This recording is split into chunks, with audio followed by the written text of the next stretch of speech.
Hi, I'm Shayna. And I'm Tracey, and we are the creators of The Pump a Dump Show. We are moms, but we were women first. And in this podcast, we explore what it's like to be a woman who also happens to be a mom. Before we were moms, we were women. Before we were moms, we were chilling. We were pumping and dumping. We're talking about something. This is the Pump a Dump Podcast. Do you say welcome every time we start a new podcast? Is it me or you always go, hey, breeders? I know. And I then mean, say, is it welcome. redundant that we do that? Hey, what's up, y'all? We're just saying hello. We're just saying hello. We're back for another week. This is our monthly Mother I'd Like to Find Out About MILF episode. Mm-hmm. We have a really interesting lady here who I don't know how she does it, how she balances owning a business, 3 kids, a husband, with a disability. With a disability, yep. And she's like one of the most delightful people. She really is. She's amazing. She's my Pilates instructor. That's how I met her. But she's got just such great knowledge and is a huge champion for women's health in a way that I think is very interesting and sort of non-traditional.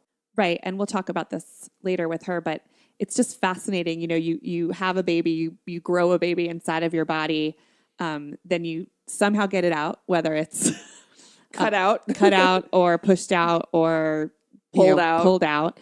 And then they're like, bye. I know. Good luck with everything. Good luck with your... Sorry about the horror movie that's below your belly button. Right. And then, you know, even I always think about whenever I immediately think about body pain after babies, I think about that one hip, because you always hold a baby better on one side than the other. Mm-hmm. And so I always think about how off center. I remember going to yoga, and when you do that posturita and you can see yourself in the mirror through your legs. I looked so janky. Oh gosh. Totally off to one side. It's just been holding babies for so long. I know. No, it is. And I mean, picking up babies, my poor friend Ruthie has twins, and she said, I'm pretty sure I have tendinitis now because she's got 2 kids, and you should see how she pulls them up. She grabs them underneath their arms and does this weird flip in the air together. And there's no way that doesn't, fascinating, drag down your joints. Right. So she's been great, and she's nursed me back to health. I had a bad back. I've been nursing a herniated disc for a couple years, and she's the only person that's actually almost fixed me. So I'm very grateful to her, and she's an awesome person. Yeah, she's great. So we're going to speak with Clara, and we hope that you enjoy. We got a special guest. Special guest. Our MILF this month is a wonderful, talented woman. This is Clara Gelatt. You are the owner of the Pilates Collective here in Denver, a beautiful Pilates studio. You are a mom of 3. And you're married, and your motherfucker, how do I say it? Am I allowed to, Right. So my motherfucker, which I really have to get used to saying, I have to say, I'm a little bit nervous to call him that, but I'll try to play along with that.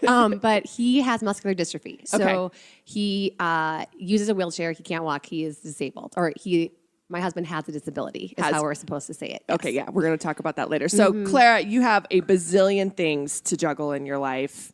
Balance, I imagine, is something that you probably wish for, but maybe don't always achieve. I would never know it. You're one of the most even-keeled people I've ever met. You wear stress on your face very well. I wouldn't know it. Well, thank you. I mean, I guess, yeah. So I started the studio, we're coming up on 3 years now. My kids are 9, 7, and 5 now. So oh my God, that's easy. Right? Yeah, it's a good time. Wow.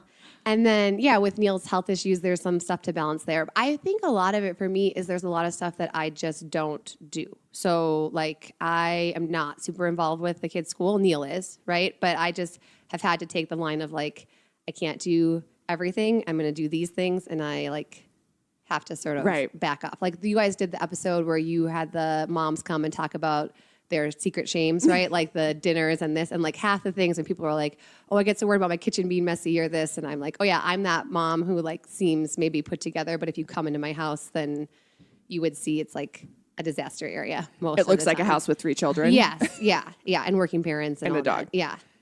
Yeah. So Neil stays home. Mm-hmm. Yeah. So he works part-time. He's a software engineer, but he works pretty like low key hours now. So he's the primary, like if the kids get called out of school, he's the one that goes and gets them. And he really enjoys it. We've made that switch when I started the studio. So when we first moved to Denver, I taught at a studio here. Then I bought into that studio and was a business partner in that studio. And then that all went pretty south pretty fast. And so then I left there. And then when I decided to like make the jump and start my own studio, it was like those first 2 years were like a ton of work. I was there all day long. And so Neil just started kind of naturally backing off from his work. And then that's kind of the balance that we've found now. But I mean, it's always moving around. Like it's like in 5 years, we might be the other way again. We try to be fairly fluid with it. Where did you move here from? So we were living in Washington, D.C. So Neil and I met, my husband and I met at Boulder in college. And then we moved there. I got my master's actually in international affairs and economic development. So so That worked out for you. Right, I know. Yeah, Pilates. so I'm still doing that, obviously, saving the world one, Pilates Well, you instruction are. at a time. But so we were living there when we had Grant, and I was working for a USAID contractor. So I did like international development backstopping, which is just not very compatible with. I mean, it's not compatible with having a husband with some major health issues. First of all, because they want you to like go off to Kenya for 6 weeks and. It was nerve-wracking. Sure. And then when I had Grant, my first, it just was like, this isn't going to work out. So at that time, I just like took Pilates all the time. And I remember being in a class and looking at my instructor and thinking like, I just want your life. Like this seems like it would be so Aw, great, That's nice. Yeah. So then I started training, and then we moved back here from DC because Neil's whole family is here. So we were like, well, we'll be closer to family and get help with the kids and everything. And then we've been here for what, 8.5, 9 years now. Yeah. When did you find out about his disability? So he was diagnosed when he was 8. And then I met Neil in college, and he was already in his wheelchair at that point in time. So he was walking up until his sophomore year of college. And then, but this is right before I met him, they found out that the muscular dystrophy was actually attacking his heart. Oh my gosh. And so he had a heart transplant. Holy cow, I didn't know Yeah, that. when he was a sophomore in college. And then I met him like the year or two after, which I always think is really funny because A heart, wait, hold up. full on heart. Yes, he had a heart transplant. Transplant. He has in someone college. else's heart. Yes, yeah. And Oh actually my it's going gosh. on like 18 or 19 years now. So, and it's been great. I mean, he's done really, really well with it. Can I ask you, is yeah. it the heart of your ex-lover who died in a car accident? I mean, where did that be? Like, or is Is it it most Michael romantic Jackson's thing. heart? is it a monkey heart?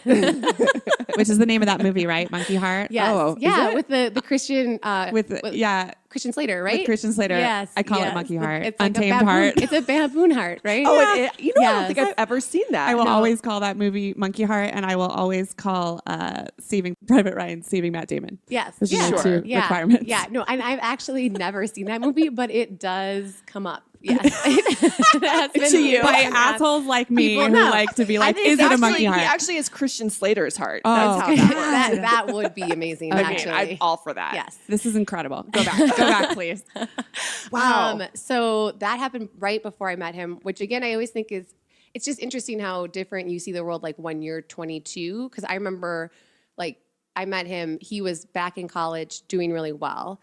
But at that point was really just adjusting to having to be in the chair all the time. And I just remember in my head thinking that transplant was like 2 years ago. I don't know why everyone's like making such a big deal about it still, And now it's like, oh, right. my Like now gosh. when you get older and you're like, it had just been 2 years. I mean, that's know? amazing that he went back to school and Yes. then went into a chair. I mean, the life change at that young age is pretty epic. Yeah, and I mean, and I don't, something that people say about Neil, like my family when they met him said this, and I never know if it's actually maybe slightly offensive or not, but they're always like, oh, you meet him and you forget he's in a wheelchair right away, And I love don't know, that. right? I mean, he's just very personable, and for me, I mean, it's the same thing. I'd never really known anyone who couldn't walk before.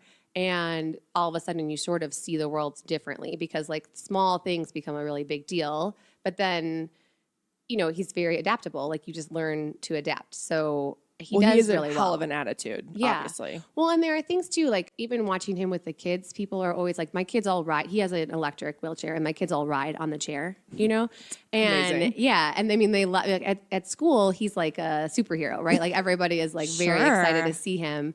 But I remember when we had Grant, like we really weren't sure if he was going to be able to lift him up or not. You know, we weren't really sure like how that would work out. But then he figures it out. You know, it's like doesn't look pretty, but he makes it work. You know, so it's been. I mean, on the one hand, there are difficulties with it, but also, I mean, I think because he realizes how great it is to be a dad, he's like such a good dad. I mean, I think.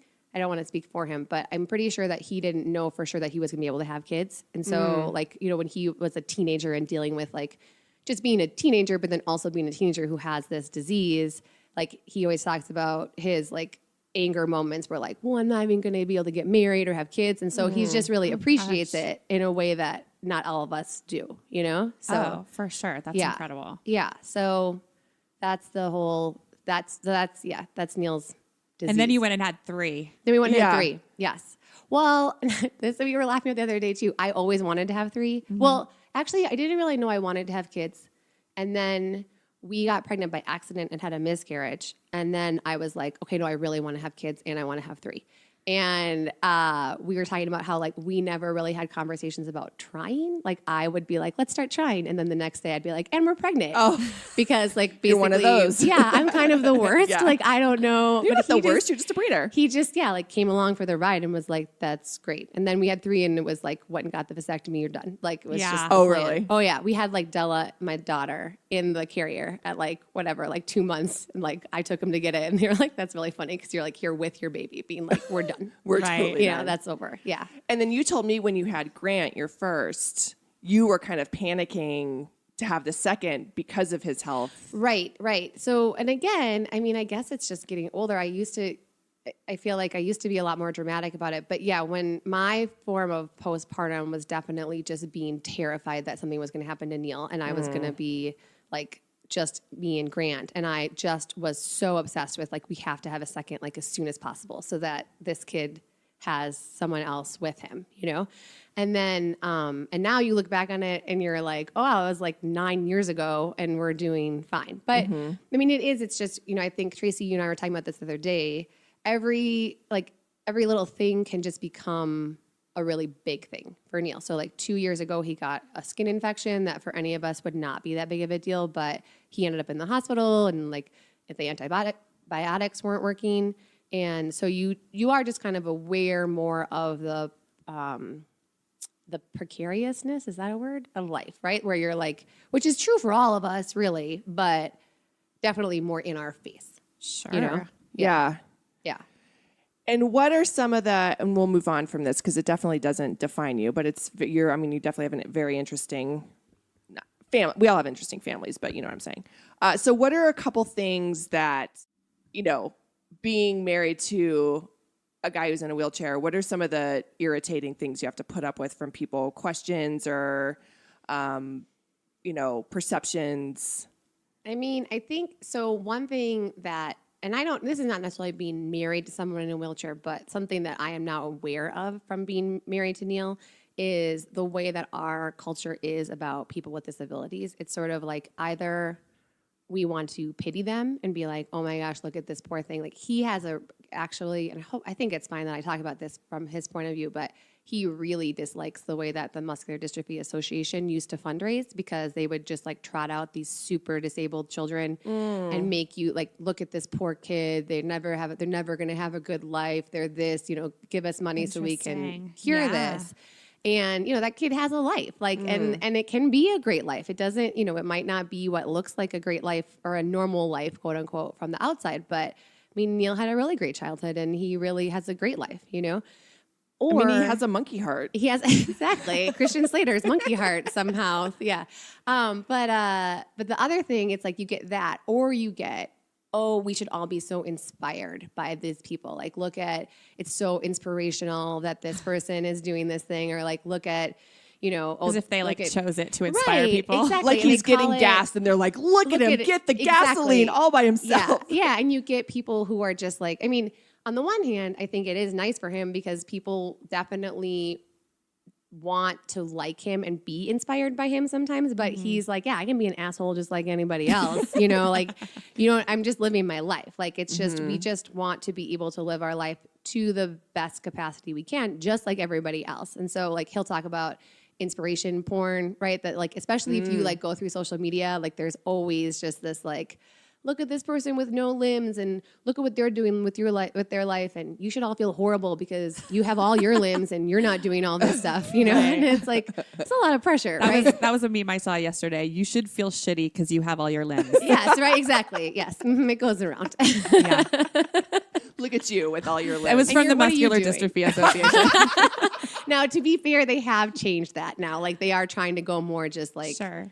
But yeah, it was, I mean, especially for him growing up as a kid with it. Well, and growing up, it was like the Jerry Lewis telethon. Yes, I mean, 'cause Jerry's I have an kids. aunt with MS, and we would watch it every year and give money, and it was, and she's in a wheelchair, and it was like the thing you watched in the 80s and 90s. I mean, Sure. Yeah, you it was a know, big thing. It was a big thing. Yeah. But you're right. It was a total pity party. Yeah, and just like, well, how could fascinating. this person ever have a great life, And then, I mean, then of course, just like with anything else, like you run into, usually it's older people who just like don't talk about things for, like they'll call them like an invalid, which is like, kind of one of the worst. Yeah. Oh my God.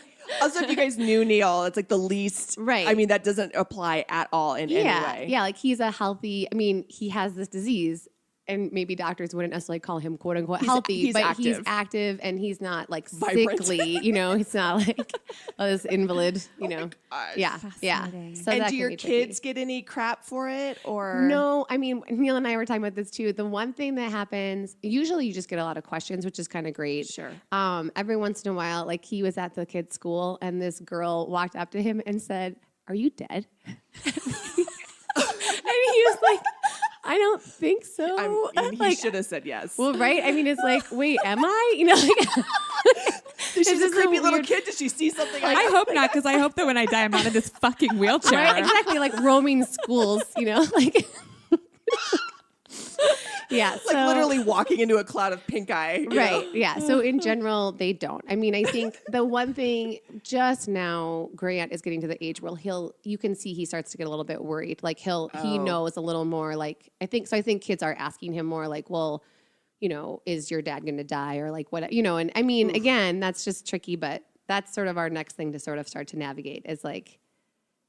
Again, just the precarious situation that he's in. But for the most part, we just try not to focus on that too much, Right. Well, how could you? I mean, Yeah. And then again, not to be like the biggest downer on your show you've had, but for all of us, I mean, like how many of us now at this point know someone who was 100% healthy and then got some sure. horrible diagnosis or, so it's not as different from regular life, I guess, as you think it would be sometimes. So maybe you appreciate it more. Right. Yeah. And that's definitely, I mean, that's a great, not to be overly sentimental, but it's a total blessing because you really do. Yeah. And is there anything in the world, I mean, I know that just irritates you having to navigate it with a wheelchair that just makes you, like, is there one industry that just hasn't freaking figured it out that you just are so pissed about? Travel. And I was going to airlines. say. I mean, I can't fit in the airplane. No. And I mean, and they get this little aisle chair. I mean, and you put him on it and then they have to, but like sometimes God. so he doesn't transfer, like it's really hard to lift him up because he is kind of fragile. Like he can break ribs and stuff. So we've gone, was it 2 or 3 years ago? We went to Legoland and getting off of the plane, he cracked or broke a couple of ribs when they went to lift him up. Gosh. And sometimes like the people they send to help him get off the plane, like it'll be, again, like this is not the nicest thing to say. It'll be like an 80-year-old woman who's like, $110 and you're like, wait, really? Wait, You're going to really? lift, That's who's going to lift him? you're going to like Well, lift my they husband? send people thinking they're just pushing a chair. Yeah, right. And Oh. so now we have like a belt, a thing that we use to help lift him, which Yeah. really helps. But the worst part was, so he gets off the plane, he comes rolling out and he's like, I'm pretty sure I cracked a bunch of ribs. And I were just like, are you fucking kidding me? I was so mad at him. Like I was like, I can't believe it. Now we're in Legoland. You just ruined our And I was like, you just ruined our whole vacation. He's like, yeah, you can tell that like you don't have, like you definitely don't see me any differently than anyone else at this point. Because You're I just a was dad pissing I was off so a mean about it. Like 2 days later, I was like, oh honey, are you okay? I'm so sorry. But at the moment I was just Well, like, and everyone who heard you was like, what a bitch. Yes, yeah. You're totally like a Baby Jane character, Oh just my like so God. mean to him. Yeah. Well, let's talk about how Neil and his disability inspired you in your work. Right. So, like I said, when I was living in DC and kind of at one of those times where you're just like, this, what I'm trying to do is not quite working. I got to figure something else out. One of the things that made me really interested in Pilates is that I had at that time also been trying to figure out if I could find some kind of like more meditative or mind-body exercise that would work for Neil, right? Because at that time I was actually trying to figure out if I could find a yoga class for him. But the problem is like you have to get down on the floor, right? So he can't do that. I mean, he could, but it would take the whole hour, right, to get him back up again. But in Pilates, we have these machines called a Cadillac that are about the same level as a wheelchair. And so being in the studio I was there, I noticed like, well, he could easily transfer over to that. So right from the start, before I had started actually getting my Pilates training, I was really interested in just how Pilates can be used as a really adaptable form of exercise. And so that's always sort of been a through line in my training and then in the studio now. Definitely in the studio. Yeah, yeah. It's kind of our special. I mean, we work with everybody, but we definitely come at it from more of like a healing perspective or a post-rehab perspective. No, and that's one of the reasons I fell in love with your studio. And for those of you who are interested in or have ever tried Pilates, I mean, people have stories, but there's studios with a bunch of gorgeous women that weigh 35 pounds. And I've gone in and just felt really bad about myself. And there's so much technicality to learning how to be on a machine that if you don't have someone who's really interested in your well-being, you can really injure yourself or not have a good time. And then your studio, it was just, I was like, oh gosh, everybody here looks like normal women, and there's just normal women in the chairs. And then I learned from you that really what Pilates is about getting strong on the inside. Because I remember I asked you, I'm like, okay, so when am I going to lose 25 pounds? And you're like, Right. It's not going to happen. Well, it was like really early on too, so you hate to say that to someone like, well, I really want you to come here and spend your money here, but that's not like really, I mean, you might lose some weight, but most people will tell you like, that's not what Pilates, that's not our strength. No. Yeah. And I came in hobbled in nursing a herniated disc. Shay and I both threw out our backs over the years on Touring. So you're welcome, fan audience. So I came in having tried just about everything else. And, and then we realized a lot of my disc issue is a core issue, which is the whole point of Pilates. Right. Yeah. Well, it's funny. I mean, I like how you introduced that because honestly, one of the things I was the most worried about today was like, okay, well, if they ask me what is Pilates, like, how do I answer that? Because it's evolved into an exercise system that can be really different from studio to studio. I mean, it's not like the Crunch gym that I used to go to in New York City where you would just do, what are those things where you just, your legs the are in hundreds. air. Yes, the Yeah, hundreds. where you just Yes, do some hundreds. yes, If you yes. made me So- do the hundreds, I would punch you in the throat. Yeah, so I've never made Tracey do the hundreds, but I mean, that is where we come from, right? But then I think in the 90s and then since then, like physical therapists have really gotten into it. And so then we've gotten all this great information from them on why Pilates is great, and we can really like dial into that. But I mean, like Tracey's such a great example because when she came in, I mean, that first session was my like God. everything we did. She was like, "Oh, that really hurts, actually. Oh, that really hurts, actually. Well, I can't. No, my shoulder actually has a problem too." Then I was like, "Well, let's try to do some leg stuff. Oh, actually, my knees are bad too." So sorry. I thought you said you weren't going to complain about your Pilates. Well, I mean, I can. clients. She's right there. She's right there. That's a good. No, I love that because that's like a chat. I mean, poor Tracey. At one point, I was like, "You're my muse." I was like, she just has like all of these interesting, like she's disabilities. I mean, yeah, right. It's like, well, because Tracey, do you mind if I? Of course not. So one of Tracey's things is that she's super hypermobile in almost all of her joints, and so her low back pain, and she's just prone to that stuff because her hips don't like stabilize very well, right? And so like when Tracey came in, we had to spend all this time of just like showing her where her hip bones were in space. And Like then Clara would literally lay over me and just hold down my hips because I couldn't even like lay flat on the ground. yeah, I at one point was like, I wish I could come up with a vice where I could like just like put you in there and hold it, because when she goes to move her leg, she'll like move her whole hip bone at the same time. And while that's really cool when you're like in high school and you can put your legs over your head over Which she time, could. I did. Both of Right, them. It got yeah. me in got me a lot of free shit in college. I'm not lying. We'll talk about that later. Totally worth it, I'm sure. But now, right, it's like, okay, well, how do you actually learn, right, what you're, like how to hold your pelvis still and then also move your leg, which, I mean, now it's fun to see because now it's like you've gotten so good at figuring that out, you know? Well, so that's thanks kind to of, you.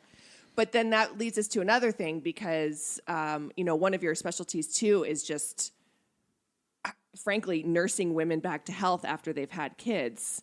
And, you know, the mess that we're all sort of left in, especially if you've had multiple kids or if you're like me and you've gone through a million surgeries and have scar tissue or, you know, C-sections, which bring a whole nother level of complication to your abdominal area. And, you know, you told me you had a client come in who had just had twins who was like, she was sort of, what's the word I want to look, dead down there. I mean, she was just fit to be tied. Nothing stayed in and she was just ruined. Right. So, and that's been, I think a big part of getting into that element, or I guess noticing that in clients is that, being a mom myself and I had 3 C-sections, right? So going through all of that. But I think like a lot of what happens for women after they have babies is again, you're sort of just told like, okay, well, you had the baby, go for your 6-week checkup. You can have sex now, you're good to go, right? And then on top of that, we also kind of have this pressure of like, get your pre-baby body back or like, you know, go hit the treadmill. And unfortunately, like you've been through all this stuff, you really do have to get stronger from the inside first or figure out what's going on. Your body, it's a whole different body, right? Well, and not only that, but I remember a lot of pain coming from actually holding the baby, nursing the baby. Like I like threw my wrist out from nursing. Well, and that's something we see with new parents all the time too. It's like even dads now, because guys are getting more into Pilates, they'll come in and be like, I just have this constant upper back pain. They're like, well, yeah, ever since I started picking up my kid all the time, right? Because it's not like we train to carry kids around. And if someone told you, I read this somewhere, it was like, if someone told you, okay, I'm going to give you this 15-pound bag and you're going to carry that around with you everywhere you go. For 5 years. Right. You would be like, okay, well, I better like lift some weights or get ready for that. But you know, then you have the baby and you just do it. So, that's has been interesting. And a lot of working with moms, you start to realize these commonalities, I guess, between who you see coming in. And for me, it's one of the phrases we use a lot is like, you hold your issues in your tissues. Right. And so, right. Yeah. So like the emotional side of becoming a parent or a mom then gets kind of gommed up in the physical stuff too. So like, it's kind of surprising how many women will have come in and they start working out and they get something to work and they'll start crying. Right. Or like you get a lot of like tears because there's a lot going on. It's like maybe their first hour they've had away from their kids, right? They're like finally taking some time for themselves. They're realizing like, I can't feel my abdomen the way I used to be able to feel it, right? And then you get to the point where they can get those muscles to work again. And then they're like, so it's this like release of just all of the stress and anxiety that goes around being a parent and being a mom, you know, it is. That's just something I've observed, I guess, you know, it's not like, I don't have any like hard science to back that up, but I think that we just do tend to hold a lot of emotions in our pelvis, right? And so anything that you're worried about specifically. Yeah. Especially for women, like hip openers. They talk about that in yoga, right? Like when you get your like hip flexor to stretch out and your psoas to release, that like, it's just this huge, like you feel it's truly mind body, which like mind body is like, I feel like a phrase that now gets thrown around so much that it doesn't really mean anything. But when you're looking at Pilates and yoga, it truly is an exercise where you are connecting how you feel about your body and yourself as a person to the movements that you're doing. You know? It's an awareness. It's about that, right? It's about the mind-body awareness in general. Yeah. And then the emotional thing in it, it's just like, if you think about it, it is, of course, you hold your emotions all over your body, not just like in some, you know, imaginary heart system, right? Like it's, you know. Well, that seems like that's science that's sort of coming out. You said you already have a phrase for it. You hold your issues in your tissues. Yeah. Where does that? There's all this research, especially around chronic pain, that's coming out around the neurological system. I get, Tracey knows this, I get so weirdly nerdy about this stuff. So probably not everyone. I'm going to, again, be like, oh, there's this meme. I'm sure you guys have all seen it, but probably not. But they're showing we've all seen that anatomy picture of like the brain and the nervous system. And it was basically like, this is your brain, not just like the brain in your head, but like it is your whole nervous system is your brain. And so like realizing that it's not just like we tend to want to dissect the body into, you know, well, this system does this and this part of your body does this and here's your elbow and here's your knee. But your body doesn't dissect itself that way, right? Like your body doesn't know that this is what you call your bicep or whatever. It just knows how it feels, right? And they're trying to shift that a little bit in pain science. Because like, I mean, now I could just really nerd out, but chronic pain is different than like acute pain. And they actually brain map it. So like, again, Tracey's a nice example. So she had been having this back pain for so long that I'm pretty sure if they had mapped her brain, the pain signals of that was actually taking over like more area in her brain than an acute pain would. It's like, I remember one time we were doing some exercise and I was talking to Tracey and I asked her a question about something that made her angry. And she started to get mad and then all of a sudden she's like, oh my God, my back. Oh yeah, right? and it was about work. I remember. Yes. Yeah. No, that was a huge revelation. Right. Because I remember that. I remember the question. I remember what I was talking about. And then it was like, we both just looked and I was like, oh my God, I'm killing myself. Yeah. Yeah. But that's a great example of a mind-body connection because if you're working out and I mean, this is, I think I'm talking out of my butt, but if you're a woman especially and you go into a workout or even something like a Pilates or yoga where it is very technical and you can feel very insecure for a long time because you don't know how to do it all. And it does require a lot of skill to a certain extent. But if you go in feeling bad about yourself, if you go in feeling like you can't do it or you're feeling pressured to do it or you don't want to be there or you're just overwhelmed, how is that workout ever going to really work in your favor? Right. Well, and I think that's a big thing that we deal with at the studio is like people's fear, especially if you bring it back to like new moms or moms who have had their second or third, is like they can be really scared to move in certain ways, or it's like if you've had a cesarean or you've been through surgeries like that, the pain around the scar can be really tricky. And so that's, I mean, at our studio, and I think in general, Pilates teachers try to be as like healing as possible. We try to create an environment that's very safe, right? That you can, like, we're all about communication. So it's like, okay, well, you need, you know, the first session you have with someone is always, you have to tell me how your body feels, right? And then if you can't tell me, let's spend a whole hour trying to figure out why you are that out of touch with your own body. Because I think that happens to a lot of moms after pregnancy, right? It's like, during pregnancy, you're just sort of getting ready for the baby or whatever. Well, and you're sort of completely in touch with your body when you're pregnant, right? You know, it's Except the people who don't know they're pregnant. right. That's true. You could not be more out of touch. good point. I know. Could you imagine? Like when you were pregnant, did you have those feelings? Like I always how thought did about somebody not fucking know that they I are know. pregnant? Yeah. I feel everything. Yeah. I know. Yeah. I know. Yeah. It's amazing. Yeah, I actually did. I remember like looking that up on the internet when I was pregnant at Oh, one really? point. Yeah, because same thing. I was like, how would you not? Yeah. I don't know. But then you have your baby and then your body is just sort of totally changed. I mean, speaking from a C-section, I remember trying to get my, you know, pre-baby body back. Looking back, it was probably within 6 or 7 months of having her and having a C-section. And I went to a Zumba class. And I remember, and I loved to dance. And I was actually pretty good at Zumba pre. Shut up, Shayna. This is the first time hearing about this. Oh, I thought you were going to make fun of my dancing. Oh, no, you're a great dancer.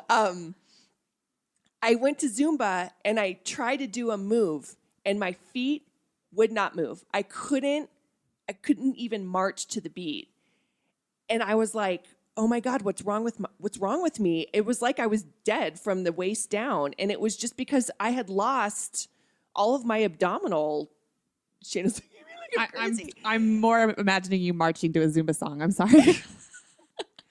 No, I mean, it was a frustrating thing. It was like, and I couldn't move the way I used to. Right. Well, and I think, it's weird, right? Because I guess I'm speaking for myself, but like before having a baby, I don't think I spent a lot of time thinking about how my body felt. I mean, I worked out. I liked to I wanted to stay thin or whatever, but I didn't. Now it's like, I feel like then you have the baby and then you're all of a sudden like, well, whose body is this? And then we all spend all this time like obsessing over it. And it's like, I mean, I was saying to Tracey, that's one of the things about my career that I guess sometimes frustrates me because I really love what I do. But sometimes working in the fitness industry, there's this like overarching, well, it's all about being thin or it's all about how you look, right? And so I guess we try really hard then and again, most exercise professionals will agree with me. Like that's really not why we got into it. Like we want you to be healthy, but we don't care if you lose 15 pounds or whatever. But that's why I like the studio we have, is that I think in general our whole community is really all about like being your best self. And even if that's 10 pounds heavier than you thought it was going to be, like learning to be okay with that instead of just like self-shaming and hating yourself for that, you know? Well, there's something to be said for feeling strong. Yeah. No matter what you look like on the outside. It's like, you know how you go to like that one really, really hard workout class and, you know, nothing's changed on the outside at all, but you walk around the house like, you know, getting something from the bottom drawer of the refrigerator, like, bam. Right, exactly. You know, like you exactly. just feel completely different Yeah. when you've like exercised your muscles. No, it's in true. general. Well, and when you become, I never realized it because I'm hypermobile and I have literally no upper arm strength whatsoever, but I am stronger than I've ever been. I don't particularly like the weight I'm at, but that's just something that I have to deal with right now. But your back feels better. but my back feels better, Right. and I can't do a lot that I can't do what I used to do. And Yeah. we can talk about that pain thing another time, but I just remember one time you had me do this ridiculous V-up thing, right. and I was like holding some That's called the teaser, if anyone is some rod on a on a Cadillac. Yep, push Yeah. through bar. a push through bar, and it was a year ago. Forget it. I couldn't have even lifted my head up on my own without using my hands, and I just went loop. Yeah. And my head went up and my legs went up. And Yeah. I only used my abs, which I do not have a six pack. You guys, if you've seen me on stage, you know She'll that. drink a 6-pack. I don't like beer, but I couldn't believe I could do it, and it Yeah. was a really interesting moment where I realized, but I'm fucking strong now. Right. I'm strong. Right. Well, and that's what's really cool about the way that Pilates works too, is that it's really about learning to coordinate your movements through your core. And we call it the powerhouse for a reason, right? It's called, like in Pilates, we call the core the powerhouse, because when you learn how to draw off of that strength, you can like do a lot more with the rest of your body, right? Which is pretty, and again, the fact of the matter is after you have babies, it's really hard to tap into that, you know, and to find how to connect back into all of those muscles that you didn't have to think about as much before you had babies, but then they've been stretched out and pushed around and sat on inside you, you know? So to like get that back is, I mean, it's challenging. It's definitely worth it, but it's a big thing that we work on at the studio with people. So, what would you wish, postpartum for new moms in terms of Go physical rehab? What would go you wish? see a pelvic floor PT. Like we have one. Her name's Leah Klein. You should totally have her on your show actually, because she would nerd out. Like you could ask her like every single question about the pelvic floor, and she's super fun to talk to. But go see a pelvic floor PT. So in Europe, I think lots of doctors prescribe that. It's just like, okay, after your baby, you're going to go see this PT and you're going to work on this stuff with them. But PTs are amazing, and they'll help you with your pelvis, but then they also can just tell you like, okay, you happen to have really, because of the way your labor went, you overstretched your psoas, now you need to do this. So that you go then into your workouts with like a lot of knowledge about yourself. And I mean, it's all these things. So like one of the big things that Leah, our PT at the studio, works on is like pain during intercourse after having had babies. Which is super common. Super common. And it usually, like it's a lot of your muscles there are what's causing that pain. And so it's such a relief to women because they think, oh, well, I had a baby, and so now this is just not going to be fun for me anymore, or there's something wrong with me, or they're embarrassed by it. And she just, a pelvic floor PT can really help you navigate that, and you get better. And you can fast. fix it? You can fix it, yeah. So a lot of times what that is like an overly tight muscle in your pelvic floor. There's one, it's called the obturator internus. And if it's getting hit internally by something, it'll hurt like really bad. I mean, Pounded. it's getting pounded repeatedly. It'll hurt, and it feels like stabbing. I mean, it doesn't feel like a muscle, so you think it's something else, but it is It's like actually electric shock. yeah, mm-hmm. Yeah. Yeah. So Had that it. would be a Had it number one. banged. Yeah, yeah. A number one, I would say pelvic floor PT. Yeah, I mean, and they're Interesting. getting more popular, and it's kind of one of those. It's she does like internally work on you, right? Yeah. So you have to be She puts ready. her hand all up in there. She puts her hand in there, yes. But it's not like a gynecological office. She's very sweet and like she sits next to you, like, like just puts her hand in there. Claire's just waving her fingers around. I am on the like table. just, yeah. so Clara's hand is actually inside of me right now. I'm just demonstrating. She's looking for the monkey heart. And then is there anything women that we do exercise-wise postpartum? I know everybody's different, but is there something that you would say, girls, just don't do that? I'm trying to think. I mean, again, everybody's so different. I would say, depending on what your physical activity was before, like probably don't take up like a totally new, super intense workout right away, right? Again, like go see a PT or go do some Pilates or do some one-on-one personal training, but I would not, I don't know. When I I don't wanna, ripped my abs open doing that Oh one my workout gosh. class. Yeah. I mean, right? Like, and I would that probably was the say worst. steer away from like CrossFit, at least at first, you know, like again, if you were doing it before, that's great. And I'm not was saying, not. right. did you do cross? It was like an intense interval I training. won't say what the studio Right. was, but I did like a really intense class, and then it's kind of a funny story. Was on a vacation like right after, like a few days after, and was at a pool and was joking around with my friends that I'm a really good diver, and was like literally like, everyone has to watch me. I'm about to like do the best dive in the entire world, and did like the 3 steps out with like the little hop, and like as soon as I bounced up in the air, it was like rip. And I belly flopped and sunk to the bottom of the pool because Oh I my couldn't even gosh. move to like get back to the surface. That's horrible. And everyone was like, "Oh, that was really good." And then I just like was laying on the side of the pool, like couldn't move. My friend had to give me Percocet, which I never mind, I mean, you were a mess forever. from that class. Yeah. Well, and it's hard because and you're strong. right?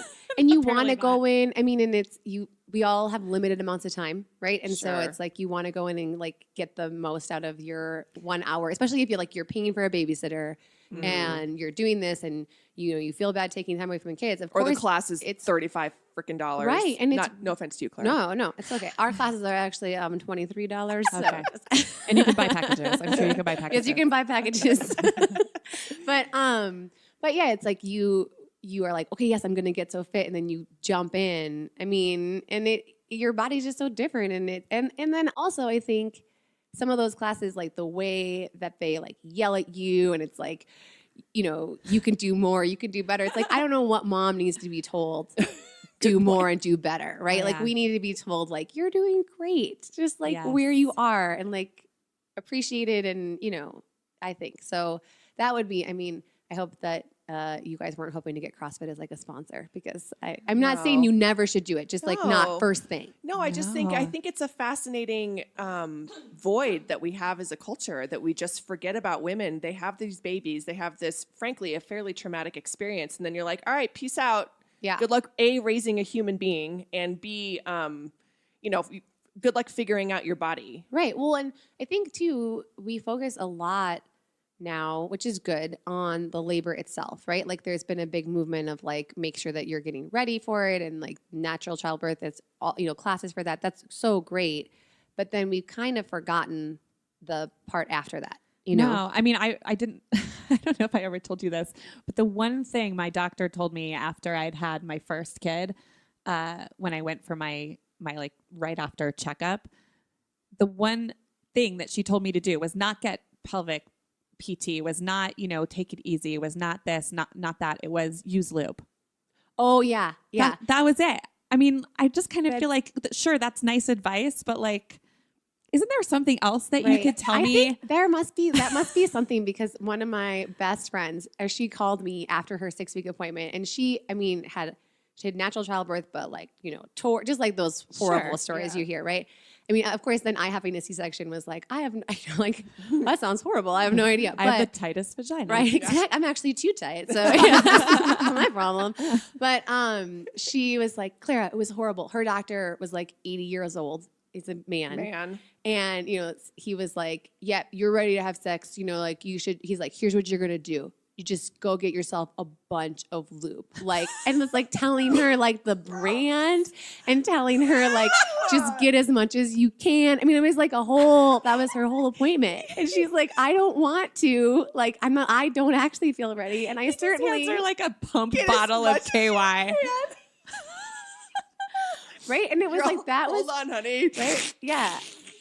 That was his main focus too. It was like, isn't that insane? I mean, Yes. I hope that, and that was, only 8 years ago, but I really hope that there has been some sort of awareness, Right. Or at least maybe, in the birthing centers where where people seem to be a little bit more aware of. No, well, no one even told me to get lube. No one told me shit. I have some actually would have advice for you. appreciated that too. I know what I'm getting you for Christmas. I mean, Tracy's taking notes. oh my God, nothing. No, mine was, oh, well, next time you have a kid, you'll probably be on bed rest. Okay, have a great life. Okay, Bye. good luck.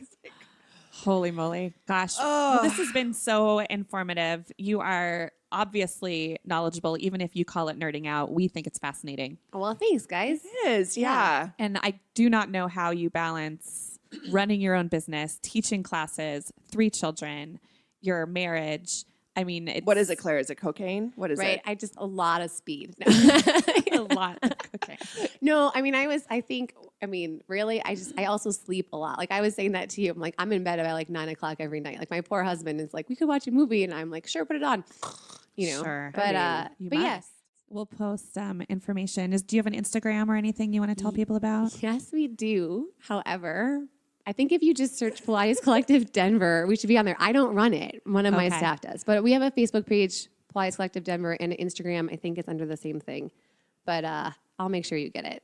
So that's the other thing. I have great staff. So that's the You other do. thing. Yeah, You I do. do. Even They're- though I'm biased to you, you do have a Right, great but they run staff. the studio really well. So that's the other thing I should give them a call out to. But If you guys come in, you can see me grunting and complaining and No, you've changed Tracy's life. It's so great. yeah, I mean, you really have. well, I mean, really, PSA, Tracy's done all the ladies, work. if you're if you any of this resonates with you, I highly encourage you to just explore Pilates just to get strong. It's a life changer for sure. For sure. It's kind of incredible to watch people get stronger too. It's really, and it doesn't, I think at first you feel like it's not doing a lot. And then it's like all of a sudden 3 months later, you're like moving better and stronger. Yeah. Thanks, Clara. You're the Thanks, best. guys.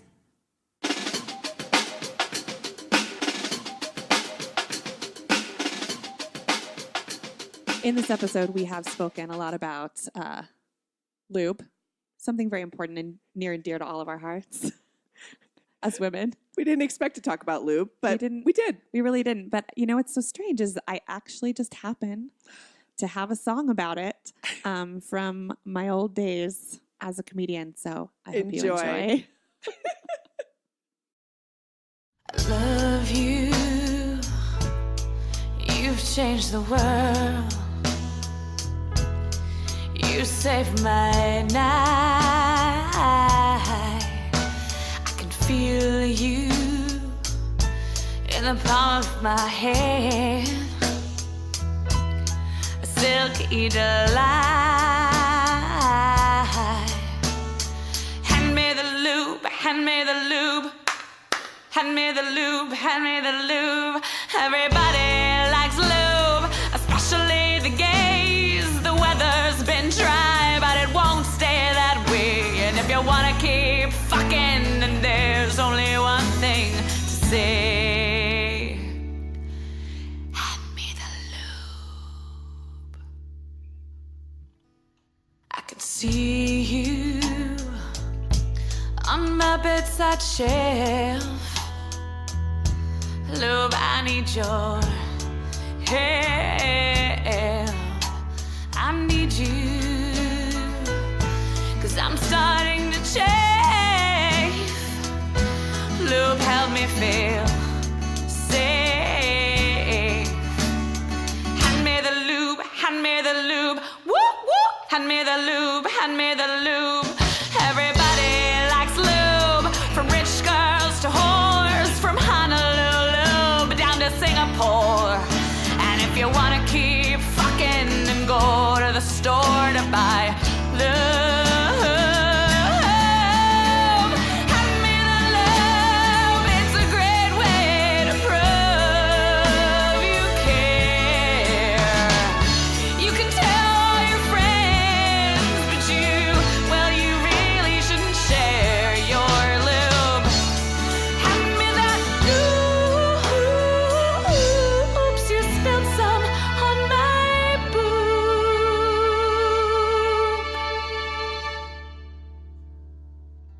I love you.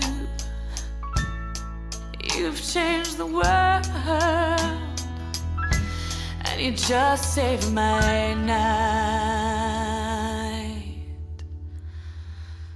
Lube.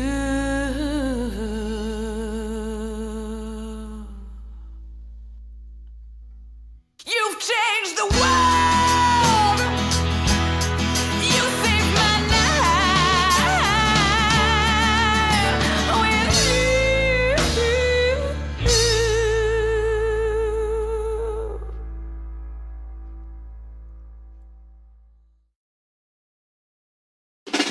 We are on tour. We got a tour update. Tour update. Okay, Fort Collins FOCO. was off the hook. Yeah. FOCO was so fun. So I posted a picture and I marked that we were at Lincoln Center, Fort Collins, and then I'm so embarrassed. People on my regular Facebook page were like, "You were at the Lincoln Center In New York. No, we were in Fort Collins, We were in Colorado. Fort Collins. But it was lovely It there. was Oh my gosh, the beautiful. theater is gorgeous. It was gorgeous. It had these like totally renovated like aisles with like blue lights. Oh, and you it thought they were blue? I thought they were purple. I don't think I can see that color. obviously I don't know who's right. We're gonna have to. If you were in FOCO, were us the know what you lights think. blue or purple? Let us know. But yeah, it was almost. Gosh, it was sold out completely. It was 1,200 moms. Oh my they gosh, were lovely. every last seat in the house was full. It was super fun. I broke a string. It was hot. Your husband was there. Oh, this is a funny story. So both our motherfuckers went to this show, which was really cool. So Johnny and Chris were sitting next to each other, and I was talking to and then Shayna broke a string, A guitar string. a guitar string in the middle of a song on stage, and then so Chris like. So I said, when I finished the song, I said, I need, my husband is here tonight, my motherfucker is here tonight, and if he could just come up and meet me stage left to fix this guitar string that I just broke. Because Chris, he what's the word I'm like? He fixes your guitar all the time. He Yeah, tunes he's- it and he takes care of your guitar. Just thank God he was there because I knew he could Sure. fix it, and I knew that was a way to fix it. So I said, if you could just get up here as fast as you fucking can, and I will give you a blowjob. And then I kid 3 you seconds not, later, he just walks just on walked. stage, cool as a cucumber. But here's the funny story. It was amazing. I mean, it was the craziest thing ever. But the funny thing is that so Chris and Johnny are sitting next to each other watching the show, and Chris sees your string break, and Johnny, of course, does not. It's just like a little shadow flash. Doesn't say anything to him. He just gets up and walks. So he was already backstage ready to fix your guitar. That's why it was so Before fast. you even asked him, Jonathan's like, it was so crazy. He just was sitting there and then he just got up and left. And Jonathan's like, where's he going? And he just went straight backstage because he saw your string break. That's the cutest thing ever. And the timing of that Oh joke my gosh. was like, it was as if he was like a true blood vampire, and he was just like, and walked on. Who has the balls to walk in front Your of husbands, 1,200 our women? husbands, they've done it before, but it was pretty amazing. And I'll tell you what, Did you? Okay. Absolutely. As you should. as I should, the next morning, which I hate morning blowjobs because I feel like you're always just like smelling your own breath. Sure. FYI. Yeah. Tour update. We have a week off, and then we're going to Durango, Colorado. So if you Yes. know anybody in the lovely mountain town of Deep Durango, into the Rocky Mountains. No, we're so excited. and then we go 2 days later to Salem, Oregon, which is an hour from Eugene and an hour from Portland. I guess so. Yeah, I'm Yeah. so excited, and that one's going to be great. It's at the Elsinore Theater. It's an art center, right? Yeah, I think so. I think so. And then at the end of February, we're in Atlanta, and we're going to be excited The about ATL. Yeah. Come tell your friends, Atlanta. It's a big city to reach people in, and I'm super excited. Mm-hmm. I feel like there's a lot of moms there. that. So Oh, yeah. tell your It's mamas. really fun. Oh, also a funny tour update. So we all went out to dinner after the show with our husbands in FOCO. And Archie. And Kate. Archie and Kate. And two things. We went to this totally weird restaurant in FOCO called the Colorado Room. Is that what it was called? Yeah. And they sold poutine, which none of us really had before, but is now officially my dream food. It's French fries covered in gravy and cheese curds. And I stopped there, but you could even add meat on top of that. we got a half order and my husband looked at me and he goes, I immediately regret not ordering a full plate of this. Oh my gosh. And then Archie ordered the greatest drink I think we've seen in a long time. It was called a dirty horchata.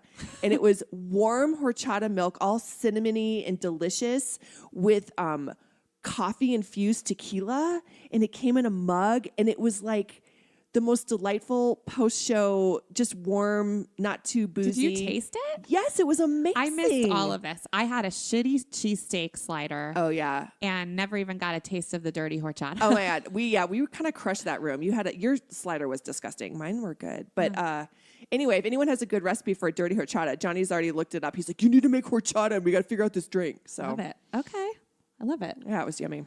All right, well, we'll be back on the road next week, and thanks for listening. Bye bye.